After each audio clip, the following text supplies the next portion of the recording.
Hola chicos, ¿qué tal? Buen Buenos, día. buenos días, profe, ¿cómo está? Muy bien, ¿cómo están ustedes? ¿Bien? Qué bueno, me alegro muchísimo. Estamos acá, como siempre, a última hora, configurando las cosas para partir la clase. A ver, vamos a ver. Un segundito. Bueno, algunos comentarios en intertanto. Vamos a aprovechar de rellenar un poco.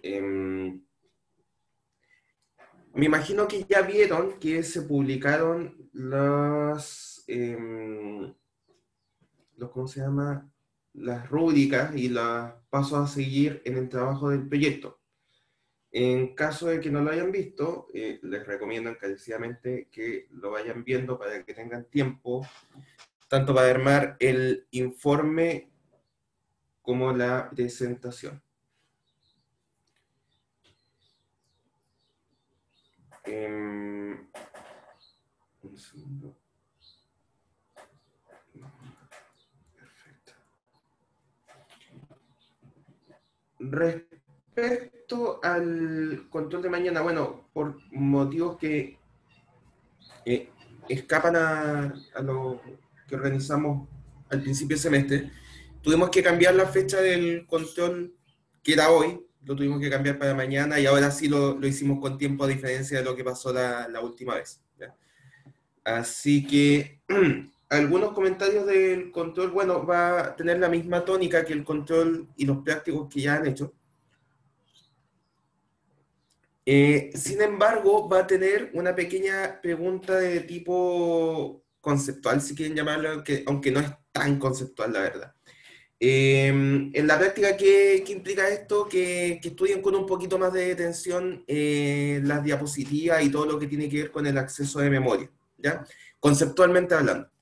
Entonces, no se alarmen, no es nada grave, no, no van a encontrarse con una pregunta monstruosa en lo conceptual, pero como consejo, denle una mirada adicional a cómo se habla de las PPT sobre los distintos tipos de memoria y cómo se accede y qué representa un acceso de memoria según lo que aparece en las diapositivas. Eso como una pequeña ayuda, si quieren llamarlo. ¿Ok? Entonces, vamos acá. No sé si hay alguna duda o consulta que tengan ustedes antes de que partamos la clase.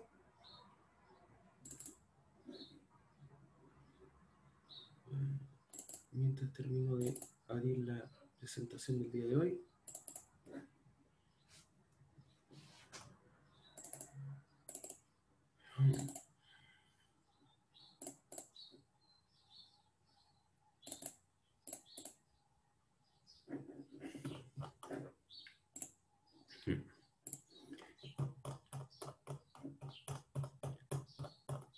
Perfecto.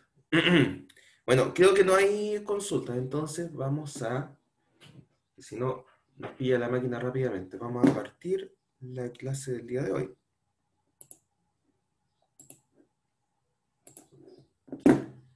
Confírmenme, por favor, que se ve la pantalla, si fueran tan amables. Sí, profe, se ve. Muchas gracias. Ya, perfecto. Vamos a partir con la clase del día de hoy. Probablemente vamos a empezar a ver uno de los tópicos que le da el valor agregado a este ramo. Lo que vimos en todas las materias anteriores hasta el control de mañana son materias que de alguna u otra manera van a volver a revisar cuando ustedes vean estructura de datos, ¿ya? La mayoría de ellas. Todo lo que tiene que ver con manejo de memoria, punteros sobre todo, o sea, lo que nosotros vimos es un resumen de punteros, dado que ustedes van a tener prácticamente un ramo completo con todas las maravillas que pueden realizar con el trabajo de punteros. Sin embargo, este ramo no trata solo de punteros. Una de las grandes cosas que tiene el lenguaje C++ es que, a diferencia del C original, que es un lenguaje que se llama de tipo procedural, este agrega un nuevo concepto. En su momento fue algo muy novedoso, pero por supuesto en la actualidad existe una gran cantidad de lenguajes que aplican este concepto, que es la programación orientada a objetos. ¿Ya? Entonces vamos a explicar primero qué es este tema de la orientación a objetos, de qué se trata, y cómo, por supuesto, C++ aplica estos conceptos de orientación a objetos a código. ¿Okay? Entonces, antes de pasar a la materia de orientación a objetos propiamente tal, quiero hacer un pequeño vistazo de qué fue la forma de programar que hemos estado utilizando hasta el momento. Aquellos que han trabajado con Python o lo que hemos visto en la asignatura, el tipo de programación tiene un nombre, que es el tipo de programación procedural. Se llama programación procedural porque la base, el ladrillo principal de este tipo de programación son los procedimientos, las famosas funciones que ustedes han hecho en cada uno de los prácticos de control. ¿Ya? Esto, en el lenguaje de programación orientado a objetos, cambia. Entonces, bueno, si tú te vas, por ejemplo, a cómo tú realizas programación en el C original, es más parecido a lo que sería una receta de cocina, en donde tú, a través de funciones, vas siguiendo paso a paso un conjunto de instrucciones. Esa es la forma en que se trabaja en el lenguaje C original y muy probablemente lo mismo que vieron cuando estaban trabajando en Python. Entonces ustedes, paso 1, hago tal cosa. Paso 2, hago tal cosa. Paso 3, hago tal función. Paso 4, ejecuto esta otra función. Y así hasta que finalmente resuelves el problema que se te está pidiendo en el control o en el práctico o que tú personalmente quieres resolver. Esa es la forma en que han estado trabajando ustedes. Entonces, lo entretenido de esta parte de la asignatura no es solo el hecho de que ves finalmente el potencial del lenguaje C++, sino que tienes que cambiar la forma en que tú piensas la programación. ¿Ok? Y eso es lo entretenido de esto. Entonces vamos a ver cuáles son las maravillas que agrega este lenguaje y este paradigma en particular. Porque insisto, este paradigma, el de orientación a objetos, está aplicado en multitud de lenguajes, incluido Python, aquellos que trabajan con Python.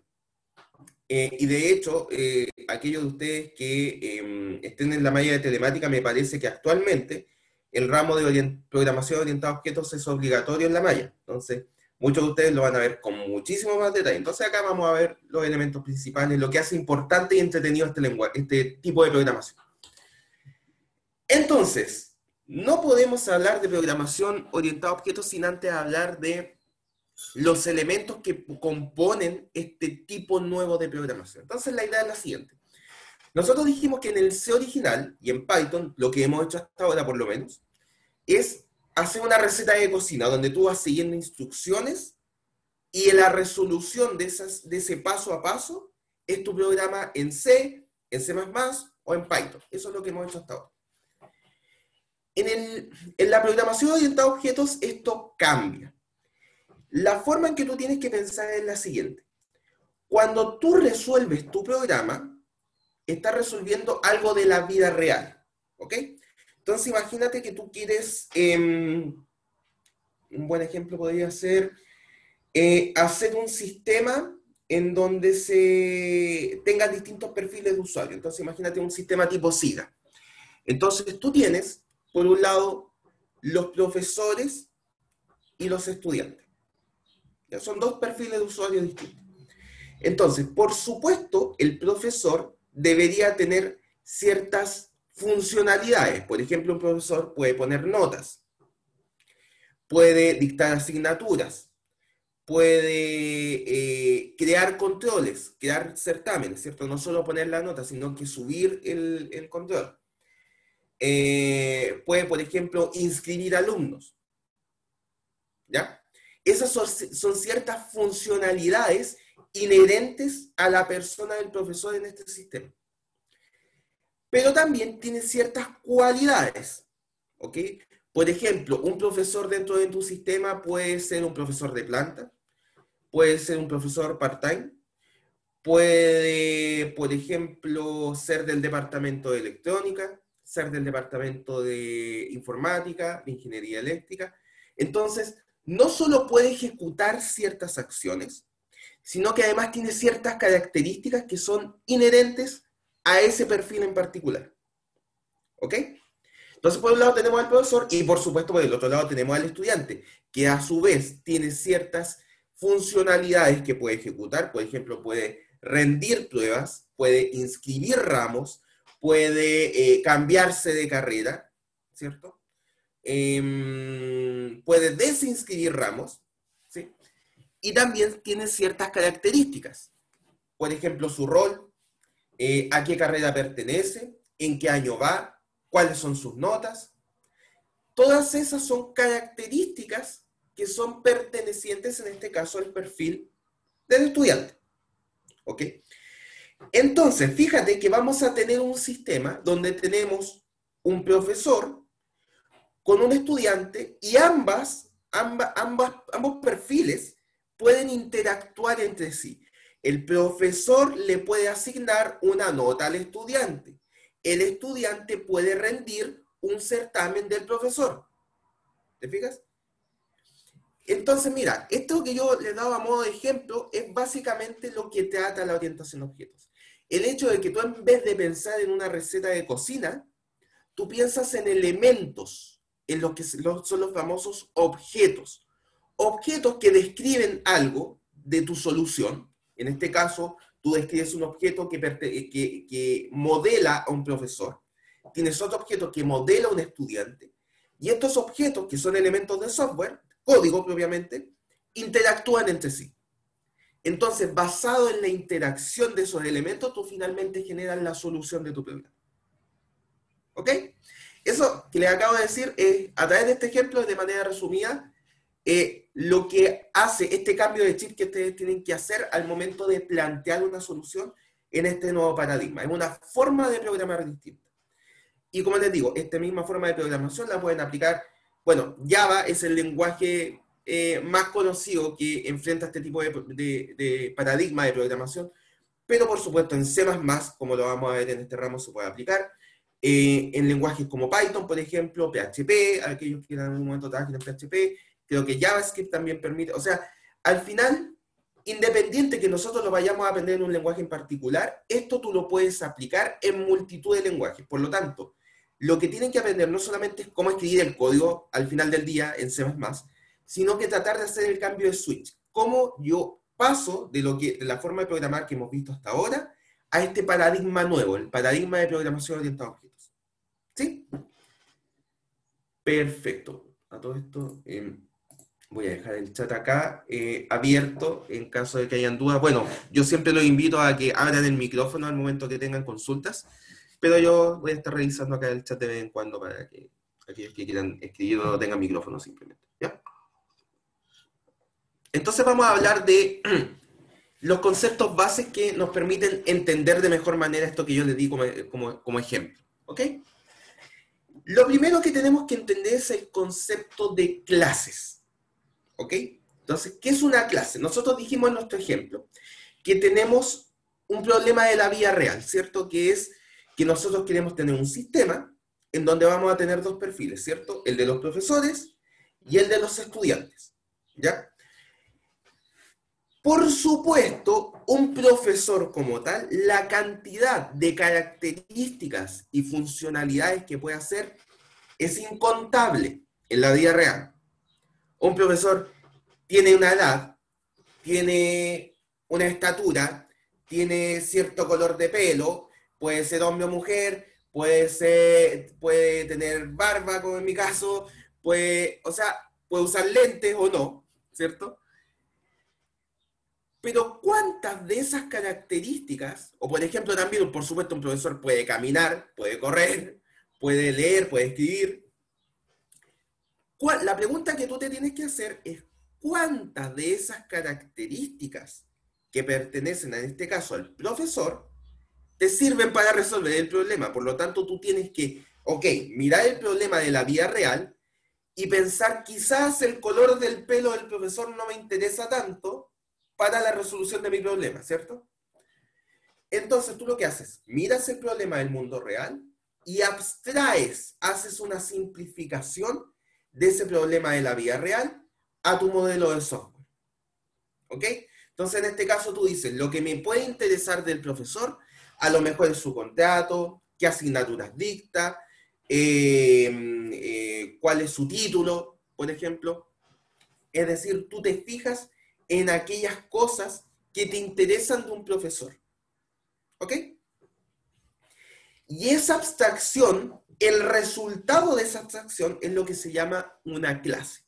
¿Ok? Entonces, partamos de la definición de abstracción, vamos a ponerlo un poquito más formales acá, de qué es lo que dice la RAE, que es la abstracción, ¿cierto? Como dice acá, es la acción de separar por medio de una operación intelectual las cualidades de un objeto para considerarlas aisladamente o para considerar el mismo objeto en su pura esencia o noción. ¿Qué quiere decir esto? Que tú miras el objeto que tú quieres representar en tu sistema y a través de este proceso intelectual que simplemente identificar cuáles son las características y funcionalidades que a ti te interesan de ese objeto del mundo real y representarlos en tu sistema, en tu programa, en tu solución. ¿Ok? Entonces, ahora que entendemos qué es la abstracción y cómo hacemos este proceso, veamos efectivamente cuál es la definición de clase. Es la abstracción de un objeto, es decir, la encapsulación de datos, ¿ok? Que es información asociada a un objeto que define el estado, y las funciones, cómo manipular dicha información define el comportamiento. ¿Qué quiere decir esto en español? Cuando tú ves a un profesor, este profesor tiene cierta información inherente, ciertos datos, ciertas características, cierto estado. Por ejemplo, yo actualmente estoy dictando una asignatura en la casa central. Por lo tanto, mi estado actual es ser profesor del ramo de seminario de programación en casa central. Entonces, fíjate que yo te acabo de nombrar ciertas características que definen mi estado como profesor. Porque el siguiente semestre yo no voy a estar dictando seminario de programación. Estaré dictando otra asignatura, o puedo estar dictando más asignaturas, o puedo estar dictando ninguna asignatura. Ese estado, esa información cambia en la medida que pasa el tiempo. ¿Ok? Pero de todas maneras esa información me define como profesor actualmente. Así como también hay otras cosas que me definen como profesor que no cambian en el tiempo. Por ejemplo, actualmente soy profesor del departamento de electrónica y la probabilidad de que empiece a ser profesor del departamento de arquitectura es bastante baja. ¿Ya? Entonces, a pesar de que esa es una característica mía, ¿cierto? Es una característica que se va a mantener en el tiempo. Entonces, toda esa información que a mí me va a definir como profesor. ¿Sí? Y además de esas características, va a tener ciertas funcionalidades, ¿cierto? Cierto comportamiento que puede modificar tu estado. Si yo, por ejemplo, el día de mañana aplico mi funcionalidad de cambiarme de universidad como profesor, ese cambio, aplicar esa funcionalidad mía, va a cambiar inmediatamente mi estado, porque ya no voy a seguir siendo profesor del seminario de programación de Campus Casa Central. ¿Te fijas? Entonces, hay ciertas características que definen tu estado y ciertas funcionalidades que te permiten cambiar tu estado o interactuar también con otros elementos, con otros objetos. ¿Ok? Entonces, vamos a empezar a utilizar ya notación, digámoslo así, del área de orientación a objeto. Entonces, a estas características, ¿ya? O datos que nosotros vamos a definir para una cierta clase, para un grupo de elementos, son los que vamos a llamar campos o atributos. Cuando yo me refiero al atributo de una clase, me estoy refiriendo a las características que definen ese objeto, al estado que define ese objeto, a esa clase. Y a estas funcionalidades que yo puedo operar con esta clase, los vamos a llamar métodos, los métodos de la clase. ¿Ok? Hasta acá, ¿hay alguna consulta? Esta es la parte conceptual.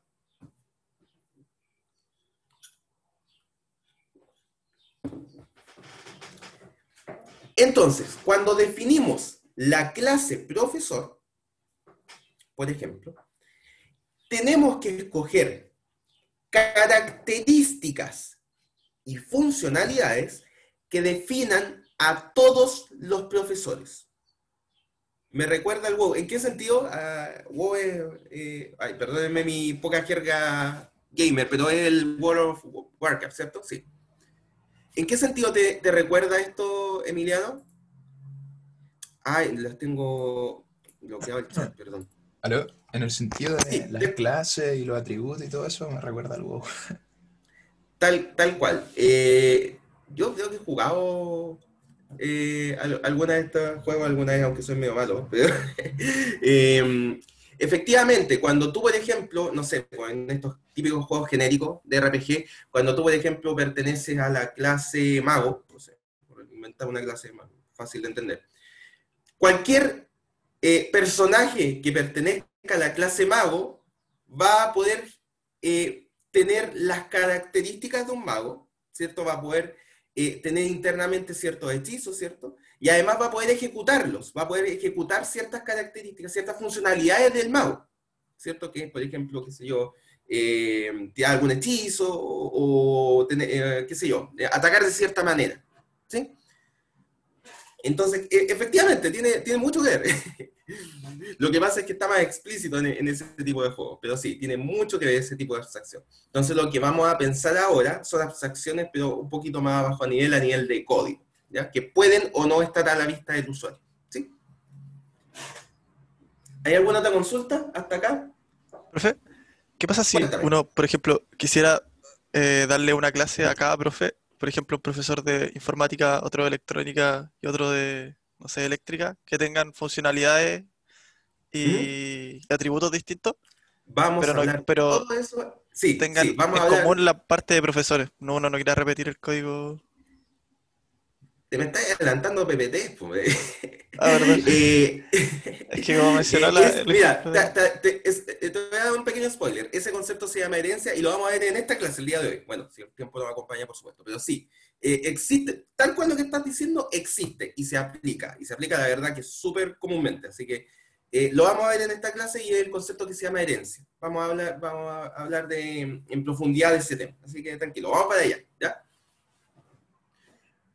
Entonces, vamos a un ejemplo en concreto, ¿ya? Entonces, mira, cuando tenemos, por ejemplo, imagínate que quieres hacer un juego de carreras. Entonces, por supuesto, si tú lo aplicas a un programa con paradigma de programación orientada a objetos, inmediatamente se te tiene que ocurrir a ti crear la clase auto. Entonces, cuando tú creas esta clase, tienes que pensar, por supuesto, dependiendo del problema que estás atacando, qué funcionalidades y qué características del mundo real deberías modelar en tu software de un auto. ¿Ok? Entonces tú puedes identificar muchos métodos de la clase auto, como por ejemplo un auto se puede encender, un auto puede avanzar, puede retroceder, puede girar, ¿cierto? Que son funcionalidades del auto. Y también va a tener ciertos atributos, ciertas características. ¿Qué marca es el auto? ¿Qué modelo es? ¿Qué color tiene? ¿Qué kilometraje? Entonces, dependiendo ¿cómo se llama? Del problema del mundo real que tú estás tratando de resolver, algunos de estos métodos y algunos de estos atributos van a ser importantes para tu desarrollo o no. A lo mejor para tu juego de autos, que lo único que quieres hacer es un juego tipo Mario Kart, a lo mejor la presión de los neumáticos no es tan importante. O a lo mejor sí, depende de la complejidad que le quieras agregar a tu problema. Entonces, tú viendo cuáles son las características, en este caso de un auto, puedes determinar cuáles son las funcionalidades que puede tener o no. Entonces, como te digo, si estás haciendo un juego tipo Mario Kart, a lo mejor el método rellenar benzina puede no ser relevante, porque tú no vas a permitir que el jugador rellene la benzina del auto. ¿Ya? Entonces, ahora viene la pregunta. Ya medio entendimos el concepto de que es una clase, que son la definición general de un conjunto de cosas. Por ejemplo, cuando definimos la clase auto, estamos definiendo el auto como una cosa genérica, ¿ya? Por lo tanto, vamos a definir todas las funcionalidades, los métodos y los atributos generales de cualquier auto, ¿ok? Por lo tanto, ahora muy de a poco vamos a empezar a aterrizar esos objetos generales a código C++, ¿ok? Entonces, primera cosa, los atributos de una clase en código C++ se van a transformar en variables internas de la clase. Entonces, ¿cómo defines características tú de una cierta clase? Eso se va a transformar en código como variables que están definidos internamente dentro de la clase. ¿Ok? Los métodos, que son las funcionalidades que puede ejecutar esta clase, se van a transformar en funciones dentro de la clase. ¿Ok? Esa es la forma en que tú lo codificas. Los atributos van a ser variables internas y los métodos van a ser funciones internas de la clase. ¿Ok?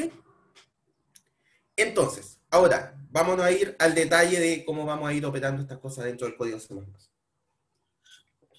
Cuando tú defines una cierta clase, tú puedes definir que los métodos, como los métodos son funciones pero internas a la clase, tú puedes trabajarlo de la misma manera que lo hemos visto hasta ahora. Pues, inmediatamente, dentro del código de la clase, implementar la funcionalidad, es decir, escribir el código dentro de tu función, de tu método, o puedes simplemente escribir el prototipo en un punto H y en otro archivo implementar la función, tal cual lo hemos visto hasta ahora. ¿Ok? Se puede hacer exactamente igual. Además de las funcionalidades que tú le puedes agregar a una cierta clase, ¿cierto? Que nuevamente van a venir de lo que tú quieres implementar como objeto del mundo real en tu código, tienes que saber que en el caso de C++ van a existir al menos 2 métodos que van a tener todas y cada una de las clases que tú definas en tu código C++. ¿Ya? Y estas clases son estos métodos son el método constructor y el método destructor. Y los nombres te dan alguna pista de más o menos lo que hacen. El o los métodos constructores que tienen que ir dentro de tu código, lo que hacen es inicializar tu variable, tu objeto. ¿Ok? Por ejemplo, si tú creas un profesor, puede ser que tú decidas que este profesor parta sin ramos en tu sistema de tipo SIGA. ¿Ya? Entonces, al momento de crear un nuevo profesor, tú lo creas sin ramos. El encargado de hacer esta creación inicial del profesor puntual es el método constructor, que tiene un montón de funcionalidades. Si ¿cómo se llama? Elemento puntual de la clase necesita, por ejemplo, un llamado en memoria al inicio, el constructor es el encargado. Si necesita inicializar, por ejemplo, imagínate que tú estás creando un elemento tipo vector. Tú creaste tu clase de vectores, ¿cierto? Y cualquier vector que tú crees tiene que partir de las coordenadas 0, 0, el constructor lo hace. En fin, el constructor es el método encargado de inicializar tu elemento en el código. ¿Ok? Mientras que el método destructor hace todo lo contrario. Recuerden que cuando nosotros trabajábamos con punteros, nosotros hacíamos solicitudes de memoria, ¿cierto?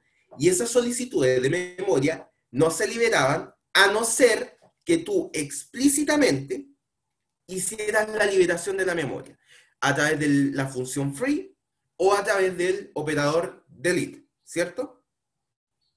Entonces, ya vamos a hablar de la sobrecarga. Termino la idea y tomo tu pregunta, Emiliano. Entonces, mira. Dijimos que a través de esas dos formas tú podías liberar memoria en el heap. ¿Ya? Cuando tú trabajas con objetos, por más que tú estés trabajando con objetos, sigues trabajando en el lenguaje C++. ¿Ok? Por lo tanto, dentro de los objetos que tú crees, de estas clases, tú puedes también hacer solicitudes de memoria en memoria dinámica. Y nuevamente, esas solicitudes de memoria dinámica no se liberan hasta que tú lo haces explícitamente.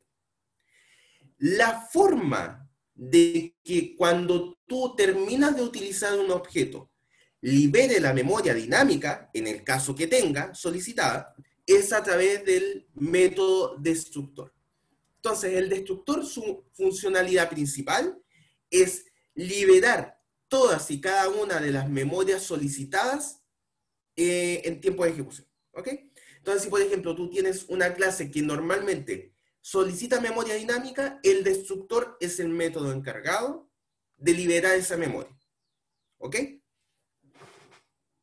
Y además va a tener una etiqueta de acceso, pero vamos a hablar de eso inmediato. Vamos a hablar de la pregunta de Emiliano, ¿a qué se refiere con sobrecargarse? En muchos lenguajes de programación se puede dar que un cierto método en general, no estoy hablando solamente del método constructor, los métodos en general pueden utilizarse de distinta manera dependiendo de cuáles son las entradas. Me explico. Vamos a tratar de hacer algún ejemplo.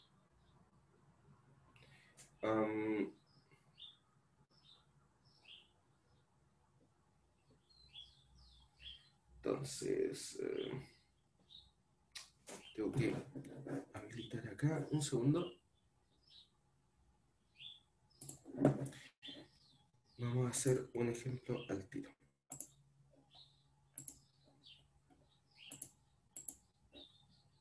Perfecto. Entonces, perfecto. Vamos acá.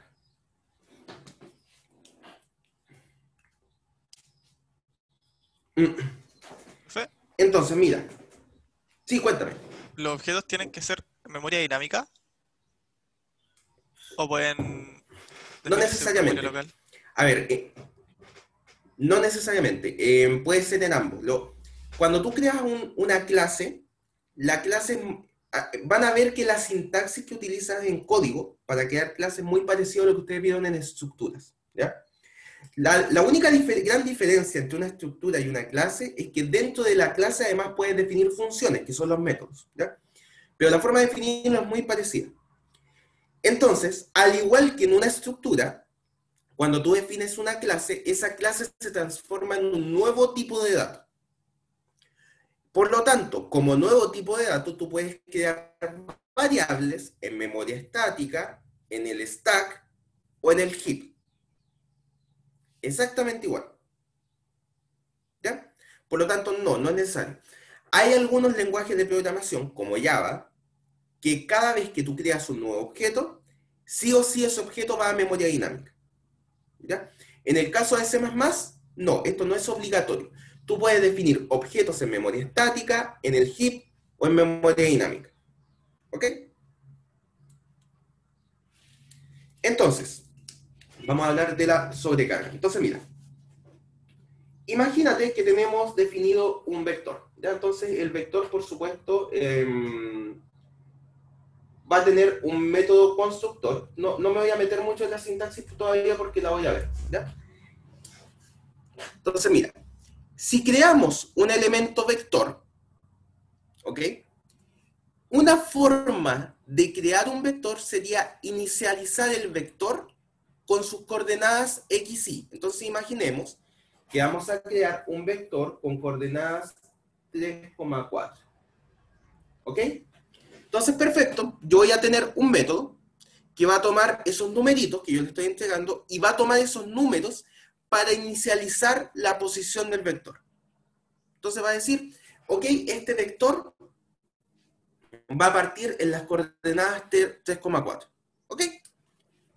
Sin embargo, yo puedo necesitar que ante ausencia de información adicional, el vector parta en algún lado. ¿Ya? Entonces podemos definir, por ejemplo, que si yo no le doy entrada alguna al vector, este parta en 0,0, porque es lo más razonable. ¿Ya? Entonces, lo que vamos a hacer acá es simplemente llamar al método de inicialización. Entonces, fíjate que tenemos dos funciones, en este caso, que hacen lo mismo. Uno inicializa con los parámetros de entrada 3,4 y otro inicializa sin parámetros de entrada y supone internamente que el vector parte en 0,0. La pregunta acá ¿es necesario, en este caso, crear dos funciones que se llamen distintas para yo hacer la misma funcionalidad? Y la respuesta es no, no es necesario. En este caso, lo que hacemos es crear un método que tiene exactamente el mismo nombre, pero que funciona distinto en base a los parámetros de entrada. Es decir, si yo llamo a la función, vector con dos parámetros de entrada, voy a suponer que esos dos parámetros de entrada definen las coordenadas x e y del vector. Si yo llamo a la función vector sin parámetros de entrada, supongo que no tengo información de la inicialización del vector, por lo tanto, internamente defino que lo inicializo en 0,0. Esto de acá, que es reutilizar el mismo nombre de una función para dos operaciones distintas, es lo que se llama la sobrecarga. Estoy utilizando una misma funcionalidad, ¿cierto? Pero que opera internamente de manera distinta dependiendo de los parámetros de entrada. Si no queda claro con este ejemplo, probablemente quede más claro con los códigos de muestra donde explicamos cómo opera esto. Quiero de todas maneras preguntar si hasta acá más o menos se entiende a qué se refiere la sobrecarga. O si hay alguna duda hasta acá.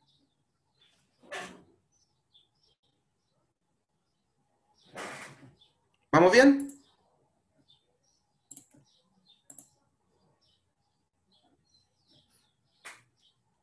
Perfecto. Entonces, como dice acá, al final, también puedes definir etiquetas modificadoras de acceso. Por ejemplo, si tú defines para nuestro sistema SIGA, que era el sistema de ejemplo que teníamos al principio, tú puedes definir que uno de los atributos, ya vamos a hablar de atributos como característica, uno de los atributos de un profesor es su contraseña de acceso al sistema, lo cual es lógico, ¿cierto? ¿Te parece buena idea que un atributo tan sensible como la contraseña esté disponible de la misma manera que está disponible cualquier variable de tu código? La respuesta espero que sea unánime y que sea no, ¿cierto? Entonces, estoy dando un ejemplo extremo en todo caso, pero se puede dar en multitud de casos esta misma situación. Entonces, en este caso, vale la pena definir el atributo contraseña como un atributo que solo puedan acceder, en este caso, la clase profesor. Es decir, cuando yo creo esta clase, que solo el profesor tenga acceso a su contraseña. ¿Ok? Ahora, por ejemplo, que la cantidad de años que lleva un profesor trabajando en un departamento puede que no sea un elemento sensible. De hecho, a lo mejor es buena idea, por temas de marketing, mostrarle al mundo cuántos años lleva este profesor trabajando en cierta asignatura. ¿Ya? Por lo tanto, en este caso, poner los años que lleva trabajando un profesor en una asignatura puede ser algo que uno desee compartir con el mundo. ¿Te fijas? Entonces, en algunos casos, vale la pena definir cosas con acceso público y otras con acceso privado. En el intermedio existe un tipo que se llama protected, que no lo vamos a explicar todavía porque depende de otro concepto que es el que habíamos spoileado recién que es el concepto de herencia. Por lo tanto, piensen por ahora que hay un tipo intermedio de acceso que es el acceso protegido, protected, ¿ya? Pero los modificadores de acceso es qué nivel de acceso tienen esos métodos y atributos que tú definiste para una cierta clase. Entonces pueden haber algunos de ellos que tú quieres que sean accesibles por cualquier parte de tu código, entonces los defines como públicos, y otros que solo sean accesibles dentro de la clase, entonces los defines como privados. ¿Ok? Y acá nos vamos a enfrentar a nuestro primer código orientado a objetos de C++. Contémplenlo porque esto es hermoso. ¿Ok? Entonces, vamos a hablar de todos los elementos que hemos nombrado hasta ahora, vamos a irlos viendo acá dentro de nuestro código. Entonces, primera cosa, ¿cómo defines una nueva clase dentro de tu código C++? Esto es muy parecido a lo que ustedes vieron de sintaxis de estructura. Entonces, en vez de poner struct y el nombre del tipo de dato, tú pones class y el nombre del tipo de dato, que en este caso estamos definiendo una clase que se llama animal. ¿Ok? Entonces defines class animal y entre medio de estos corchetes defines todos los métodos y atributos de tu clase. ¿Ok? Perfecto. Entonces, dijimos que toda clase tiene al menos dos métodos, un constructor y un destructor.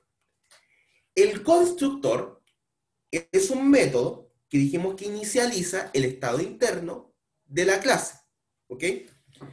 Como es un método especial, este método siempre, el método constructor siempre tiene que tener por nombre el mismo nombre que tiene la clase. Por lo tanto, tú fácilmente vas a identificar los métodos constructores en un código porque son todos aquellos que tienen el mismo nombre que la clase, en este caso animal. Por lo tanto, tenemos este método constructor y este método constructor de acá. ¿Ok? Perfecto. Ahora fíjate que tenemos dos métodos constructores con exactamente el mismo nombre. Por lo tanto, en este caso tienes una sobrecarga del método constructor. Ojo, la sobrecarga puede aplicar para cualquier método. Tú puedes hacer sobrecarga de cualquier método y de hecho puedes hacer sobrecarga de funciones también, ¿ya? Entonces, esto mismo, este concepto de la sobrecarga no solo aplica para los constructores. Entonces, tenemos por un lado que podemos inicializar animal con, vamos a hablar de esta notación después, quédense por ahora con que es una forma de inicializar. Con que vamos a inicializar un arreglo, esto es un arreglo, que vamos a hablar de más detalles después. La edad de hijos lo vamos a inicializar en null, porque esto es un puntero, qué sé yo, insisto, lo vamos a hablar de más detalles después. Y el número de hijos lo inicializamos en 0. ¿Ok? Perfecto. Mientras que vamos a tener otro constructor que lo que recibe por entrada es un nombre. Por lo tanto, en este caso, inicializamos el nombre del animal que estamos creando. Entonces, fíjate que son dos funciones que tienen exactamente el mismo nombre, pero que internamente están haciendo cosas distintas. El primer constructor está inicializando cosas que tienen que ver con los hijos del animal, mientras que el otro está inicializando el nombre del animal. ¿Ok? Perfecto. Después dijimos que tenemos que tener un método destructor, que es el encargado de liberar cualquier solicitud de memoria interna que se haya hecho. ¿Cuál es la notación del método destructor? Esta de acá. Tiene también el mismo nombre de la clase, es decir, animal, pero al principio tiene que ir acompañada por esta tilde. ¿Ya? Por lo tanto, el método destructor tiene esta notación de acá, que es tilde y el nombre de la clase. A diferencia del método constructor, tú no puedes sobrecargar el método destructor. Es la única gran diferencia, porque lo único que hace es liberar variables internas, ¿ya? Entonces, eso para que lo tengan presente. Ahora, luego de definir tanto los métodos de inicialización como de liberación cuando se termina de utilizar la clase, vienen todos los métodos y todos los atributos internos de, en este caso, la clase animal. Por lo tanto, en este caso vamos a tener una funcionalidad de la clase animal, que es asignar la edad de un hijo. Vamos a tener otro, que es obtener la edad de un hijo. vamos a tener otra funcionalidad que es crear un cierto número de hijos. Todo esto definidos como como métodos dentro de la clase. Fíjense que acá cada uno de estos métodos está definido ya sea por su prototipo, ¿ok? Su definición, o puede implementarse inmediatamente. Entonces fíjense que acá no solo está la cabecera del método, sino que también puede escribir inmediatamente el código del método. ¿Ok? Entonces, bueno, la pregunta de cómo después implementamos estos métodos, lo vamos a ver después. ¿Ya? Todo lo que está acá adentro está definido, fíjense, como acceso público. Es decir, que cualquier parte de tu código va a tener acceso a todos estos métodos que están acá. ¿Ok? Ahora, también nosotros dijimos que podemos definir atributos a una clase. ¿Cómo se definen estos atributos? Dijimos que un atributo se define como una variable interna de la clase. Por lo tanto, fíjate que tenemos el atributo nombre definido como una variable string, en este caso, interna a la clase. Y tenemos además los atributos número de hijos, que es una variable de tipo entero, y edad hijos, que es un puntero entero. Por lo tanto, acá para lo que vamos a utilizar esta variable interna es para almacenar en una especie de arreglo las edades individuales de cada uno de los hijos de este animal. Ahora, el atributo nombre está definido dentro de la etiqueta de acceso público. Por lo tanto, cualquier parte de tu código va a tener acceso al nombre. Sin embargo, tanto el arreglo de edades de hijos como el número de hijos están definidos con la etiqueta private, ¿cierto? Es decir, estos atributos están definidos como privados. Por lo tanto, solo se puede acceder a ellos dentro de la clase. Hasta acá, ¿dudas? ¿Qué tal vamos?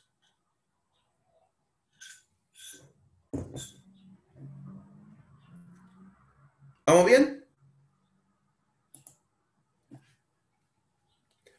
Entonces, algunos comentarios adicionales, como vimos dentro de este código.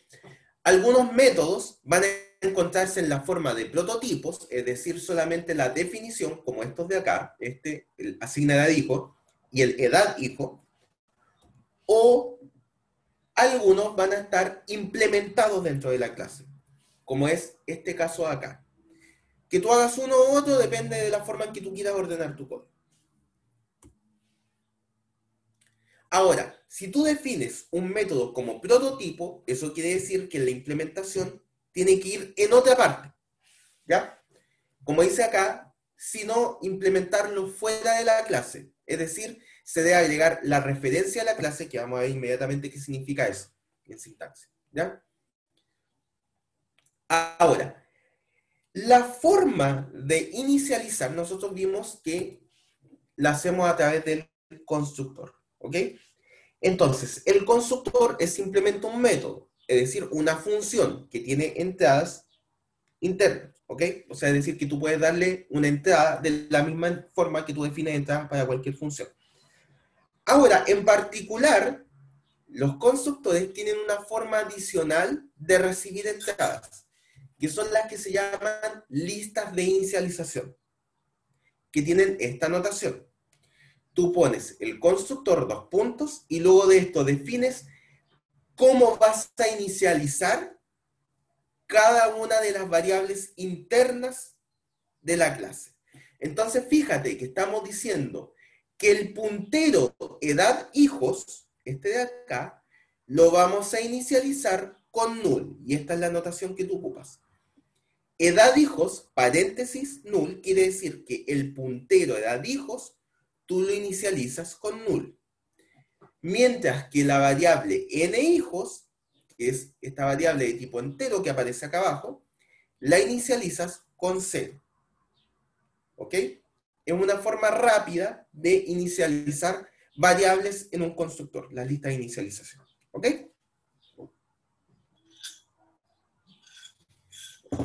Perfecto. Entonces, de verdad, chicos, ¿hasta acá hay alguna duda, alguna consulta? ¿O vamos bien? Yo no entendí muy bien lo que hacía el método del código. ¿Cuál método? ¿Cuál método? El de animales, es el ¿Este de crear acá? hijos. Crear hijos, sí.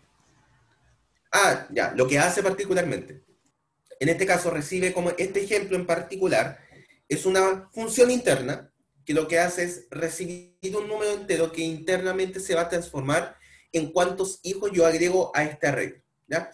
Por lo tanto, fíjate, si pregunta acá, el número de hijos, si el número, ¿cómo se llama? La entrada num es menor o igual que cero, entonces retorno acá un cero, y si no, retorno num. Es decir, si lo que yo estoy entregando como entrada es menor que cero, no puedo tener una cantidad de hijos negativa, ¿ya? Por lo tanto, retorno un cero. Y ese cero lo asigno a la variable número de hijos. Ahora, si la entrada es mayor que cero, tiene sentido, porque estoy definiendo una cantidad de hijos mayor que cero, por lo tanto, retorno eso y lo asigno a la variable n hijos, que es esta variable de acá abajo. Ahora, a partir de eso, de esta definición, empiezo a llenar ¿cómo se llama? El arreglo de hijos, de la siguiente manera. Si edad de hijos, que es este puntero de acá abajo, tiene un valor distinto de null, eso es lo que hace si tiene un valor distinto de null, borro los hijos que estén definidos en ese momento, ¿ya? Ahora, si num es distinto de 0, ¿cierto?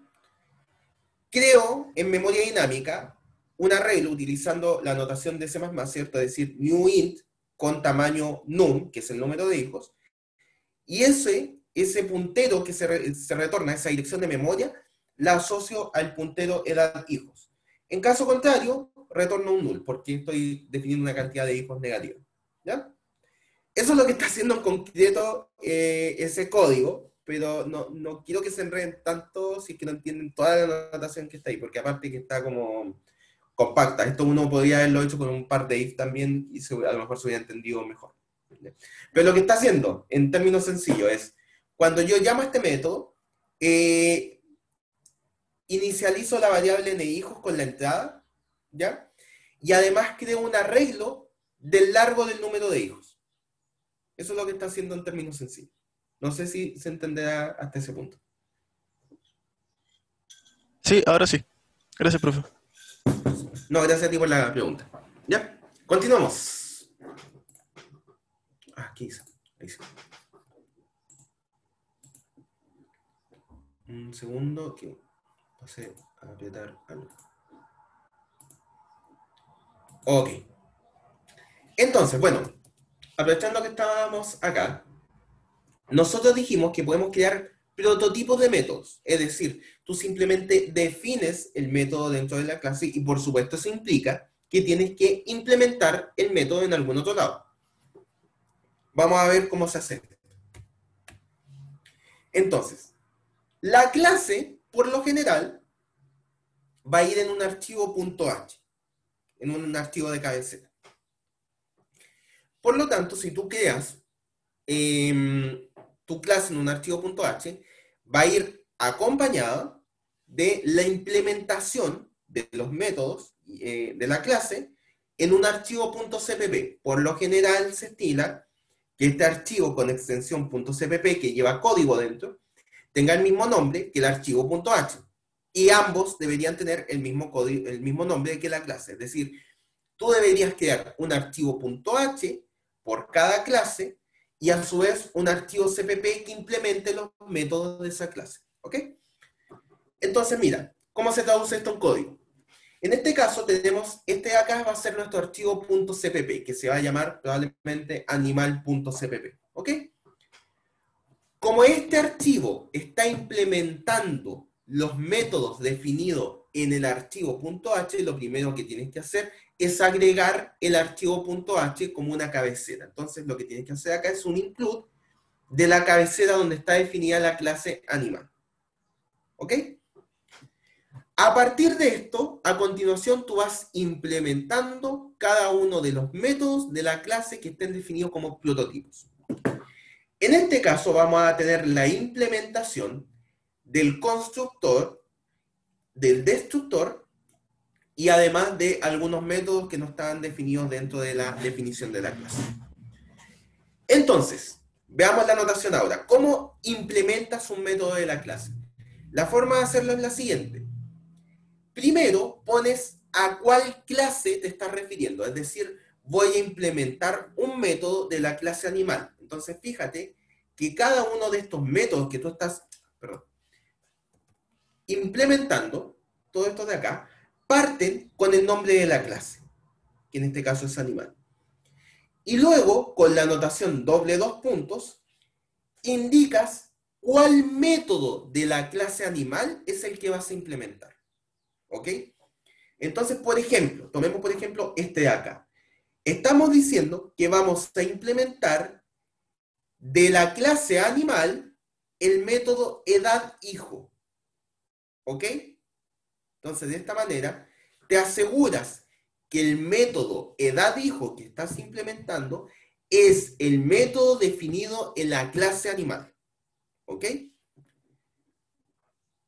Entonces, a partir de ese punto es exactamente igual que cuando tú implementas una función que tienes definida en una cabecera. Tienes que poner cuáles son las entradas y cuáles son las salidas y luego entre corchetes pones el código de la función o del método en este caso. ¿Ok? Por lo tanto, en este caso lo que estamos haciendo es implementar dentro de la clase animal el constructor que tiene por entrada un string. ¿Ok? Implementamos dentro de la clase animal el destructor. Implementamos dentro de la clase animal el método edadHijo. Implementamos dentro de la clase animal el método asignaEdadHijo. ¿Ok? Entonces, dentro de lo que me quiero... Sí, dime. O sea, lo que vimos anteriormente era el punto H y este sería el punto CPP. Tal cual. Ya, gracias. Tal cual. Ok.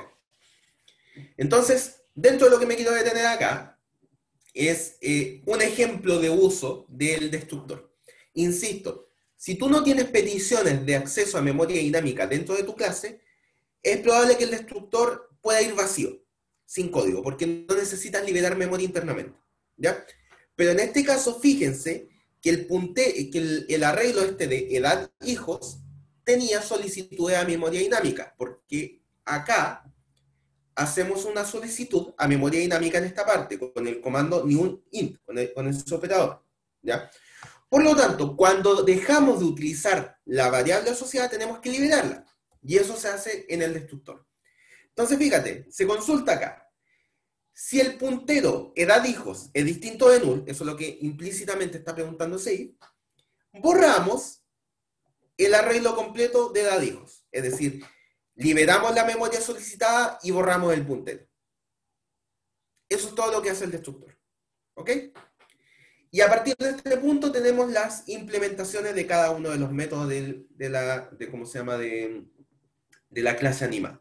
En este caso, por ejemplo, retornamos la edad de un hijo en particular y con el método de abajo asignaEdadHijo, asignamos la edad de un hijo en particular. Esto es lo que están haciendo de manera abreviada ambos métodos.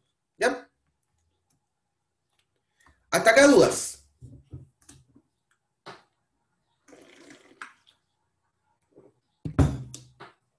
Consultas. Cuando ocupa el TIS, flechita, se refiere a que está ocupando un atributo de la clase. Claro, claro. Lo que estamos haciendo con este this, lo vamos a explicar más adelante en todo caso, pero this se refiere a elementos, pueden ser métodos o atributos, ¿ya? Que son de la clase. En este caso, cuando tú dices this nhijos, te estás refiriendo al atributo nhijos de esta clase. Por eso es this, de esta clase. ¿Ok? Eso vendría a ser como el self de otra... Ese es como el self de Python, exactamente, y sería como el this también de Java. Ah, ya, gracias. Tal cual. que sea el tipo de la pregunta. Entonces, sigamos con este tema. Cuando nosotros definimos una clase, al igual que en las estructuras, estás definiendo un nuevo tipo de dato. ¿Ok? Por lo tanto, la clase define un nuevo tipo de dato que en este caso agrupa algo. Por ejemplo, cuando tú defines la clase animal, estás agrupando a todos los animales. Cuando tú defines la clase auto, estás agrupando las características y funcionalidades de todos los autos. Cuando defines la clase perro, estás definiendo las características y funcionalidades de todos los perros. ¿Ya? Pero, una vez que tú defines esto, en tu código quieres utilizar un perro en particular, un auto en particular, quieres utilizar un profesor en particular, ¿ok? Ese proceso de, a partir de la clase que tú creas, definir una variable en particular, es lo que se llama instanciar. Y el resultado de la instancia es lo que se llama un objeto, ¿ok? Entonces, cuando tú defines la clase perro, tú por ejemplo estás hablando de todos los perros. Entonces, tú puedes decir, todos los perros ladran, todos los perros tienen pelaje, todos los perros tienen 4 patitas, en fin. Pero después de que tú defines la clase perro como una generalidad, tú dentro de tu código vas a utilizar un perro en particular, que en este caso sería el objeto perro. Por lo demás les presento a mi perro Totó, que está ahí haciéndose famoso en estos momentos. Entonces, en este caso, Totó, que es mi perro, es una instancia de la clase perro, que es la clase general de los perros. Entonces yo, por ejemplo, a Totó le puedo decir Totó ladra. A este perro en particular le puedo decir que ladre. Los perros en general tienen la funcionalidad de ladrar. Entonces, por supuesto, una instancia de la clase perro puede ladrar. ¿Ok? Que es lo que nosotros estamos diciendo acá. Entonces, por un lado tenemos la definición de la clase y luego tenemos la instancia de clase, que es un objeto en particular. Y que por supuesto también tiene su sintaxis y su forma de utilizar en C++, que es la que vamos a ver a continuación. Entonces la pregunta es, a partir de la definición de una clase, ¿cómo creamos un objeto? Y bueno, la verdad es que ya hemos visto esto. Para crear un objeto en memoria dinámica, vamos a utilizar los operadores que ustedes ya conocen, que son el operador new para crearlo y el operador delete para borrarlo. ¿Ok? Y si quieres crear un arreglo de objetos, por ejemplo, exactamente igual. Tienes que utilizar new con corchete, ¿cierto? Y delete con corchete para borrar el arreglo. ¿Ok? Entonces veamos un ejemplo de esto. También existe la posibilidad, como les dije anteriormente, de crear objetos en memoria estática o en el stack también. Y la sintaxis es exactamente la misma que han visto hasta ahora. La misma. Por lo tanto, la definición de tu clase se transforma simplemente en otro tipo de dato más. ¿Ok? Entonces, supongamos que tenemos definida la clase animal, que ya vimos antes. Entonces veamos cómo creamos objetos de la clase animal. Una forma es a través del llamado de la creación de una variable que pertenece al tipo de dato animal. ¿Cómo sería esto? Como aparece en la línea 4 en este caso. Es decir, creamos una variable que se llama un animal que pertenece al objeto, perdón, a la clase animal. De esta manera estás creando un objeto que se llama un animal en memoria estática, que pertenece a esta clase. ¿Ok? Ahora, si quieres hacer lo mismo, pero en memoria dinámica, ustedes ya conocen el proceso, simplemente tienes que crear un puntero que apunte a variables de tipo animal, y ese puntero tienes que asociarlo a un espacio en memoria dinámica. Y esto lo haces a través del operador new, indicando cuál es el tipo de dato que quieres crear. Por lo tanto, en este caso, este puntero que está acá apunta a la memoria de tamaño y tipo animal que fue creada en este operador. ¿Ok? Por lo tanto, es exactamente igual. Entonces, ok, tú tienes creado ahora tu objeto, que es de tipo animal. La pregunta es, ¿cómo yo accedo a los métodos y atributos que yo definí dentro de la clase? ¿Cierto? Lo que yo definí anteriormente. El atributo nombre, el método que crea hijos, por ejemplo. ¿Cómo accedo a los elementos, a los métodos y atributos que yo definí dentro de la clase? Y la notación en este caso es exactamente la misma que ustedes utilizaron en estructuras. La misma. Por lo tanto, si tú tienes un elemento en memoria estática, simplemente accedes con un punto. Es decir, a partir de la variable un animal, que recuerden es de tipo animal, accedes a un método que se llama asigna nombre a través de un punto. Entonces, variable punto método y con eso accedes al método. Y el método, como es simplemente una función interna, lo puedes utilizar exactamente igual que cualquier función que ustedes conocen hasta ahora. ¿Ok? Por lo tanto, en este caso vamos a utilizar el método asigna nombre con entrada marco en este caso. Por lo tanto, vas a llamar al método asigna nombre de la variable un animal. ¿Ok?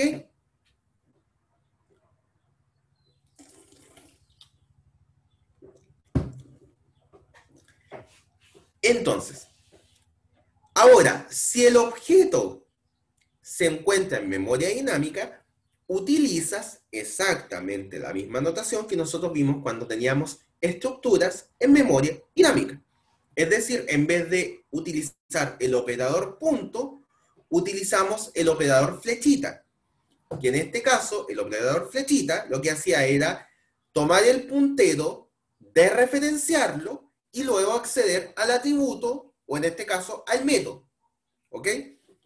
Por lo tanto, en este caso, a partir de este puntero, estamos accediendo al atributo n hijos.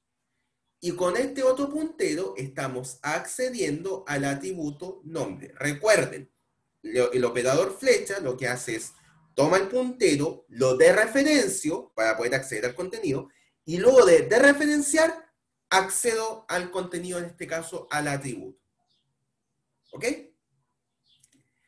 Ahora, este en particular, hay uno de estos que genera error. No sé si alguno de ustedes se acordará o piensa... Ignacio le achuntó medio. Muy bien, Ignacio. Exactamente. ¿Qué es lo que pasa? Vamos a ir para los que no lo han visto todavía. Nosotros definimos que el número de hijos, en este caso, estaba dentro de la etiqueta private, ¿cierto? Es decir, es privado. Por lo tanto, la única forma de acceder a este atributo es dentro del código de la clase. Y fíjense que acá estamos fuera del código de la clase. ¿Ok? Por lo tanto, no puedo acceder a este atributo, al número de hijos. Por lo tanto, esta línea de acá va a tirar error. Súper bien, Ignacio. Referencia a otro. ¿No tiene valor asignado? Claro que sí. Claro que sí.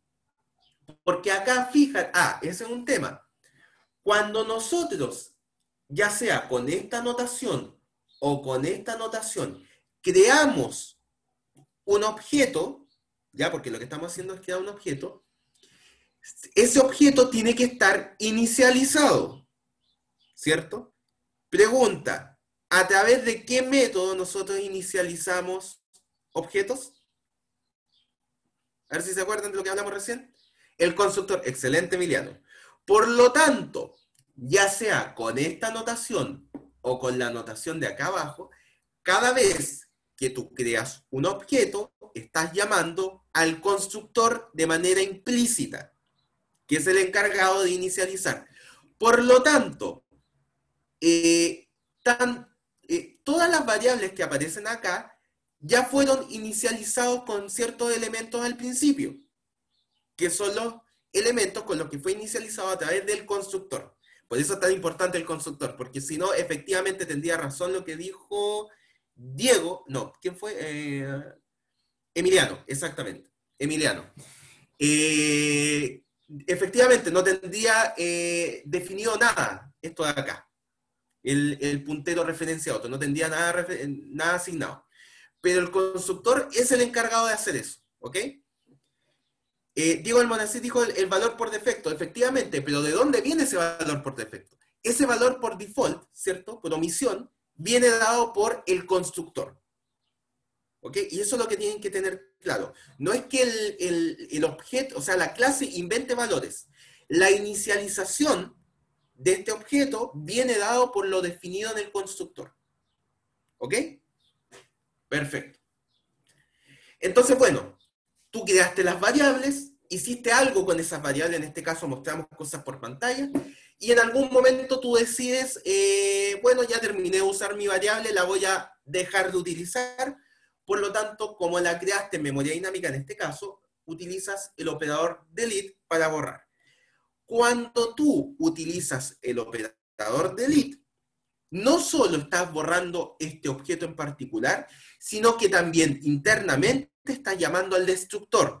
Porque recuerden, el destructor es el encargado de liberar la memoria de cualquier solicitud de memoria que se haya hecho internamente. Por eso también es sumamente importante en los casos que amerite definir el destructor. Porque si tú no hubieras definido un destructor, en este caso, cualquier solicitud interna de memoria que se haya hecho dentro de la clase se va a mantener hasta el fin de tu programa. Cuando tú tienes solamente un objeto no es tan importante, pero si tú estás creando un sistema enorme que tiene millones de objetos, es importante. ¿Ok? Ahora fíjate que en este caso, por supuesto esta línea va a tirar un error porque estamos tratando de crear una función a partir de la clase animal. En este caso no tiene ni pie ni cabeza. Hasta este punto, chicos, ¿qué tal vamos? ¿Alguna duda o consulta?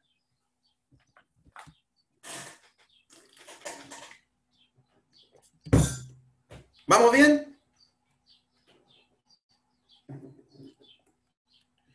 Como les digo, todo esto, genial, gracias por el feedback, es una forma de pensar la programación distinta de la que han visto hasta ahora. Por eso probablemente este es el mayor valor agregado que se van a llevar del ramo.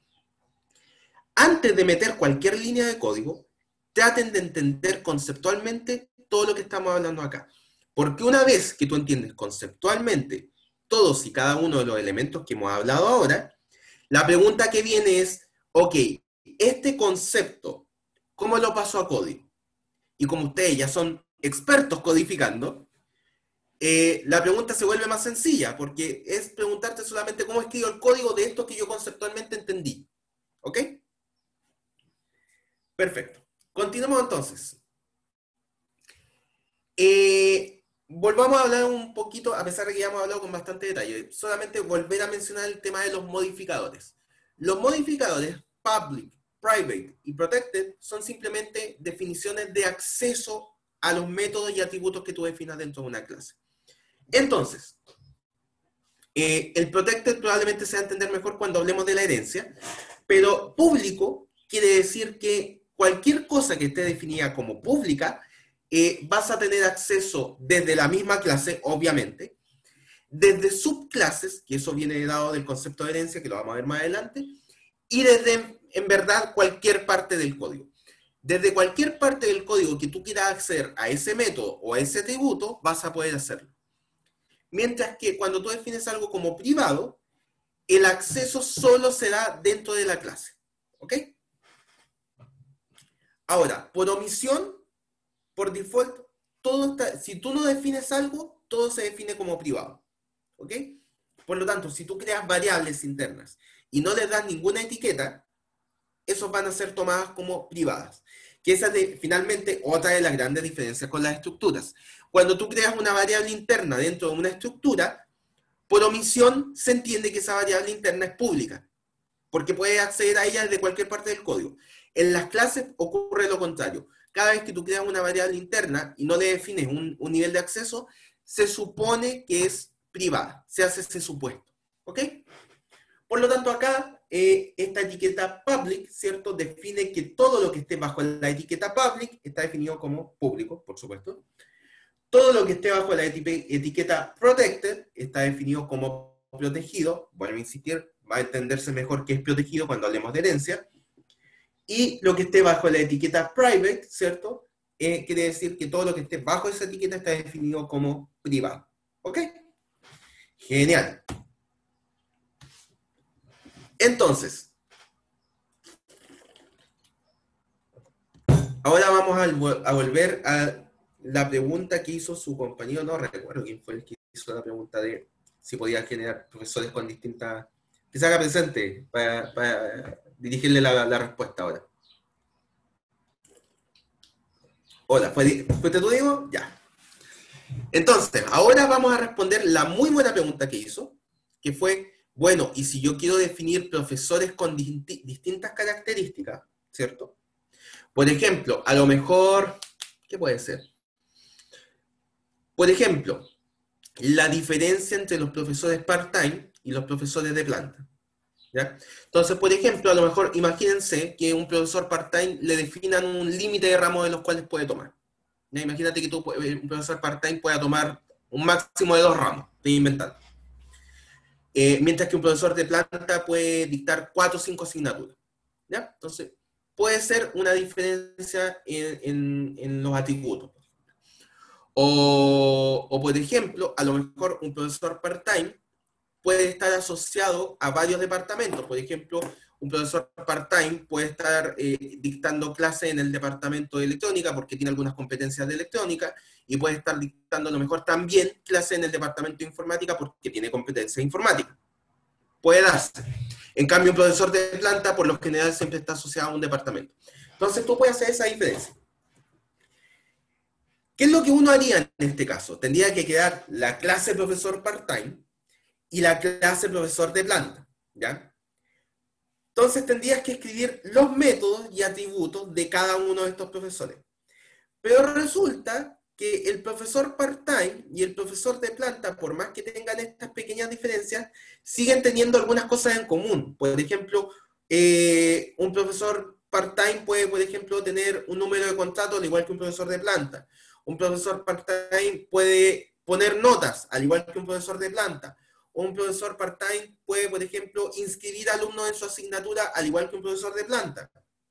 Entonces, si tú escribes las clases totalmente independientes, resulta que vas a tener que volver a reescribir todos los métodos de poner notas, crear certámenes, etc., para ambas clases, a pesar de que tienen estos elementos en común.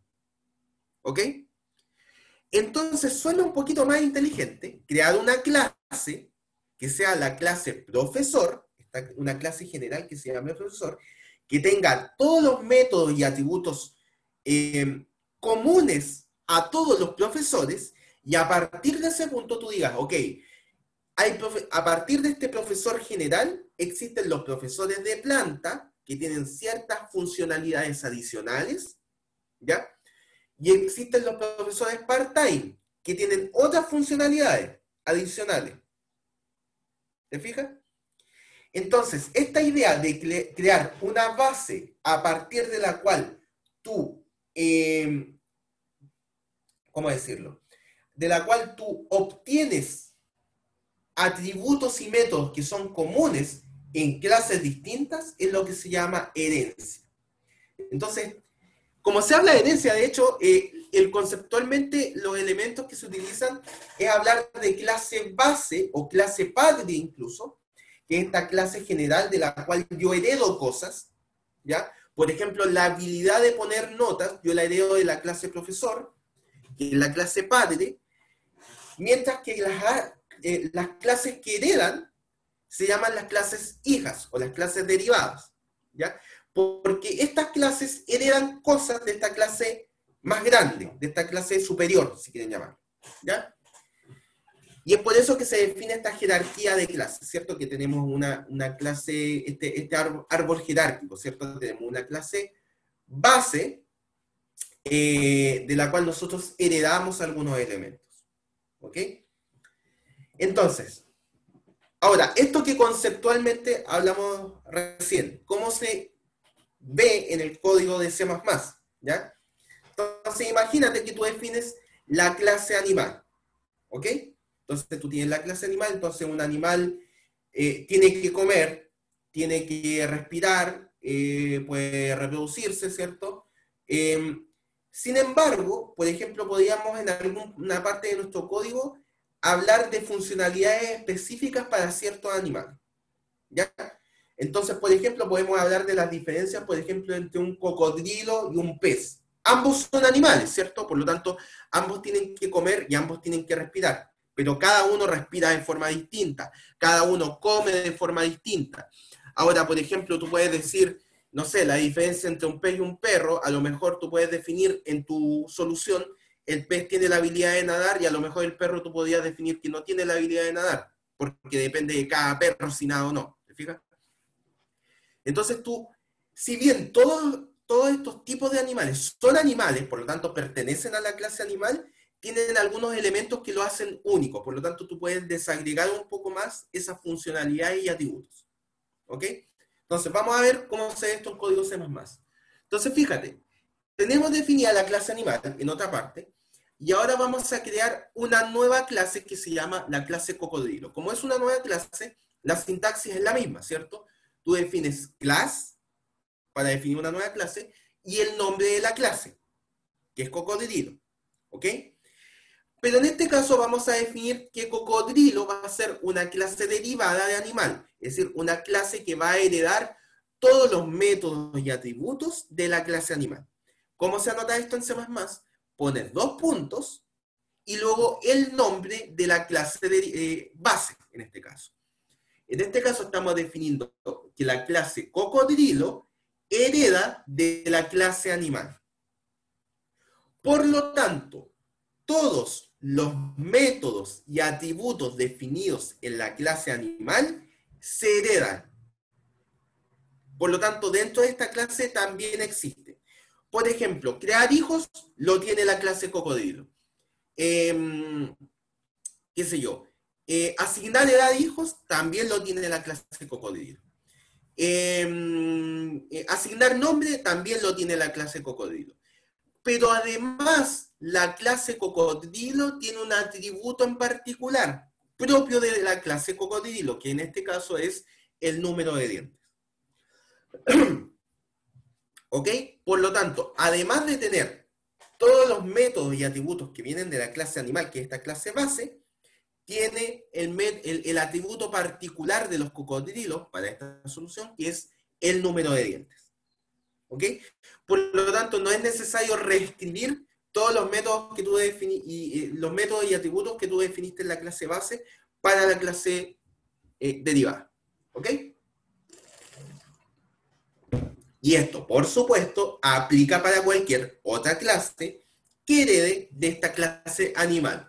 Por lo tanto, tú puedes definir la clase pez que hereda de animal, por lo tanto va a tener los mismos métodos y atributos de la clase animal, pero va a tener sus propios métodos y atributos también, como por ejemplo el número de escamas del pez. Y a su vez, puedes crear una clase pez globo que herede de la clase pez. Por lo tanto, ahora el árbol de herencia se te extiende, ¿cierto? Por lo tanto, el pez globo hereda todos los métodos y atributos de la clase pez, que a su vez hereda todos los métodos y atributos de la clase animal. Pero además tiene un atributo adicional que es el diámetro inflado. ¿Ok? Dicen acá, si animal fuera privado, cocodrilo podría ser público.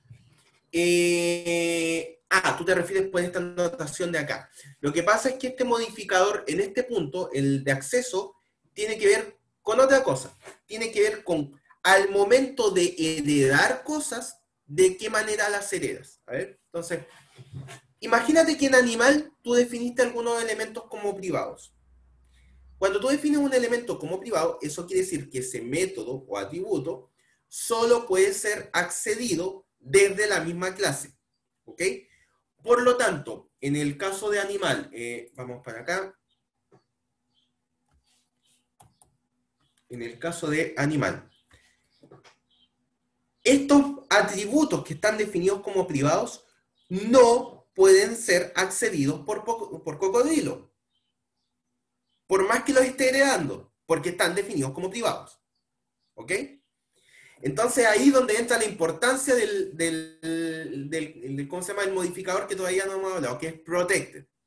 Protected, ¿qué es lo que hace? Si tú quieres acceder a alguno de estos atributos, suponiendo que estén definidos como protegidos, fuera de la clase, digamos por ejemplo en un main, no vas a poder, porque están definidos como protegidos. Sin embargo, desde cualquier clase que herede de animal, sí se van a poder acceder. Por eso le digo que es una forma intermedia de acceder a estos métodos o atributos que tú definas como protected en este caso. Ahora, en este caso en particular, cuando tú dices que heredas de forma pública, quiere decir que todos los métodos y atributos que están definidos como públicos o protegidos mantienen exactamente el mismo nivel de acceso en la clase derivada. Es decir, cualquier método o atributo que esté definido como público en animal, se mantiene público acá adentro. Cualquier método que esté definido como protected en la clase animal, se mantiene protegido en esta clase. ¿Ok? Entonces, bueno, no estoy modificando nada cuando digo público, ¿cierto? Entonces, ¿para qué sirve? Sirve cuando tú haces otras modificaciones. Por ejemplo, si tú pusieras acá protected, quiere decir que cualquier método o atributo que venga de la clase base, tanto como público como protegido, pasa a ser protegido dentro de esta clase. ¿Ok? Si tú tienes un método definido en la clase animal como público, en la clase cocodrilo sería protected, si tú pones acá el modificador protected. Y si tú tienes, por supuesto, algún método o atributo que esté definido como protected en la clase animal, también pasa como protected. Es como que le disminuyes el nivel de acceso en la clase derivada. ¿Ok? Y lo mismo ocurre cuando tú escribes el modificador private, ¿cierto? ¿Qué quiere decir? Que cualquier método o atributo que venga como público o protegido desde la clase base pasa a ser privado en la clase derivada. Entonces, si tú tienes un método o atributo público en la clase animal, en la clase cocodrilo, en este caso, pasaría a ser privado. Si tú tienes cualquier método o atributo definido como protegido en la clase animal, en este caso pasaría a ser privado si tú pones el calificador private. Entonces, una cosa es cómo defines el método o atributo en la clase base y otra cosa es cómo lo heredas. ¿Ok? Perfecto. Entonces, ya se habrán dado cuenta de cuáles son las ventajas de esto, ¿cierto? Por supuesto, tiene la reutilización de código. Es decir, en vez de tener que escribir 2 veces el código para el profesor part-time y para el profesor de planta, simplemente ves cuáles son los elementos que hay en común entre ambas clases y genera una clase base y simplemente generas la herencia. Y de esa manera te olvidas de reescribir los métodos. ¿Ok? Y además del encapsulamiento que te permite esto. ¿Ok? Es decir, puede haber algún momento en que tú digas, a ver, necesito contratar a algún profesor que dicte el ramo de seminario. ¿Me importa si este profesor es de planta o part-time? A lo mejor no, ¿cierto? Entonces tú, por ejemplo, podrías crear una función que tenga como entrada un profesor. Y tú dices, no, fíjate que no tengo un profesor, tengo un profesor part-time. Pero como el profesor part-time hereda de profesor, también te sirve como entrada esa función. Tengo un profesor de planta, no un profesor. Es lo mismo, porque como profesor de planta hereda de profesor, también sirve como entrada de la función. ¿Te fijas? Entonces, te permite ese nivel de encapsulamiento. ¿Ya? Entonces, no solamente tiene el tema de la reutilización, sino que también tiene la extensibilidad y el encapsulamiento. ¿Ok? Y acá tiene exactamente la misma notación que acabamos de decir, ¿cierto? Que es class para generar herencia, class, el nombre de la clase, ¿cierto? Luego 2 puntos, el acceso, que es la forma en que tú heredas los métodos y atributos de la clase base, y cuál es el nombre de la clase base, de la cual heredas, ¿ya? Y luego vienen los métodos y atributos que son específicos de esta clase nueva que estás creando. Y acá, lo mismo que les acabo de hablar, está escrito acá por si después lo necesitan leer para comprenderlo de mejor manera. ¿Ok? Hasta acá, ¿dudas o consultas? Profe, ¿el constructor igual se hereda? Lo puedes llamar, pero no es que se dé tal cual, ¿ya? O sea, lo puedes utilizar. Puedes, por ejemplo, definir que el constructor de la clase hija dependa del constructor de la clase base. Y para eso son simpáticas las listas de inicialización, porque tú puedes decir, inicializo esta clase base con el constructor de la clase, o sea, perdón, inicializo la clase derivada con el constructor de la clase base y además puedo agregar algún código adicional para inicializar el resto de los atributos que yo estoy definiendo en esta clase nueva. ¿Ok? Pero no es que se herede directamente, porque recuerda, cada constructor va definido, va asociado a una clase en particular. De hecho, por eso tiene el mismo nombre. ¿Ya? Pero tú puedes inicializar el constructor nuevo con el constructor de tu clase base. Eso sí lo puedes hacer. ¿Ya? Ah, ya. Gracias. Eso por tu pregunta. Ya, permítanme terminar con esto porque yo debería haber terminado la materia el día de hoy, pero dado el tiempo no vamos a alcanzar. Pero por lo menos déjenme terminar con este concepto. Nosotros vimos en clases anteriores que existe el calificador static, ¿cierto? Que lo que hacía era definir una cierta variable en memoria estática. Static tiene exactamente la misma funcionalidad cuando tú estás hablando de clases, ¿ok? Es decir, tú puedes definir métodos o atributos que no dependan de la creación de un objeto. ¿Qué quiere decir esto? Cuando tú defines un atributo, por ejemplo, imagínense que estos dos atributos no estuvieran definidos como estática acá. Para tener acceso a estas variables internas de la clase C, en este caso, tienes que crear un objeto, porque si no, no tienen sentido. Los atributos A y B van ligados con la creación de un objeto en particular. ¿Ok? Sin embargo, si tú defines un atributo como estático, eso quiere decir que ese atributo está definido en memoria estática, por lo tanto, todos los objetos que tú crees van a ir asociados, ese atributo va a ir asociado al mismo sector de memoria. En términos más sencillos, cualquier variable que tú definas como static va a ser una variable compartida por todos los objetos que tú crees. ¿Ok? Por lo tanto, como dice acá, cualquier variable que tú definas como static dentro de una clase, tú puedes acceder directamente sin la necesidad de crear un objeto. Con esta anotación que aparece acá, es decir, a partir de la clase C voy a acceder al atributo A. Fíjense que acá no estamos creando un objeto. ¿Ok? Y esto puede servir, por ejemplo, para hacer un contador de objetos. ¿Ya? Entonces imagínate que tú tienes una variable estática definida dentro de la clase animal. Tú podrías actualizar esa variable en 1 cada vez que creas un nuevo objeto. Porque esa variable está compartida en todos los objetos e incluso puedes acceder sin la necesidad de crear un objeto a ese elemento.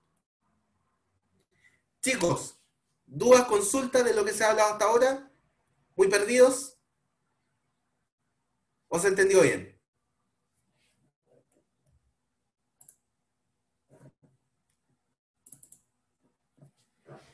Ya chicos, si no hay más consultas, vamos. Genial. Muchas gracias, Emiliano, por tu feedback. Ya pues, entonces, los espero para el control de mañana. Acuérdense que partimos 10 minutos antes para leer el control, así que traten de conectarse 10 minutos antes para que no pierdan tiempo del control en leer el control. Así que eso, de todas maneras, pues, sí, es a las 8, acuérdense, los días de control partimos a las 8 para que ustedes puedan aprovechar mejor el tiempo. Así que, de todas maneras, voy a mandar durante la tarde las indicaciones para que estén atentos. Eso, chicos, nos vemos el día de mañana y luego de eso creo que viene la parte de presentaciones. Gracias, chicos, que estén muy bien, cuídense. Nos vemos. Dime, Aprovechando para no tener que mandarle un correo después. cuéntame. Es sobre el trabajo, sobre el proyecto. Ya, déjame entonces parar la grabación y contesto tu pregunta. Entonces, para los que ven en diferido, nos vemos después.